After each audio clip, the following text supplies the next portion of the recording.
Tired of playing the waiting game with your Temu order? Today, we're breaking down exactly how to find and use your Temu tracking number, so you can stock your packages every move. Alright, first things first, fire up that Temu app on your phone or head over to Temu on your computer. Let's get tracking.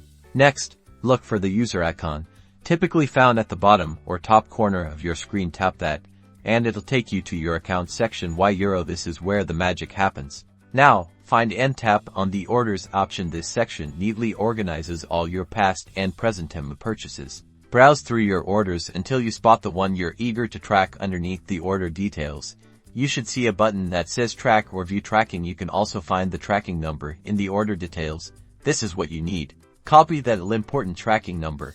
You'll need it in just a sec. You can use the Temu app itself or head over to a third-party website to track your package, such as Parcelsapam. Now, paste your tracking number into the search bar and hit that track button, and there you have it.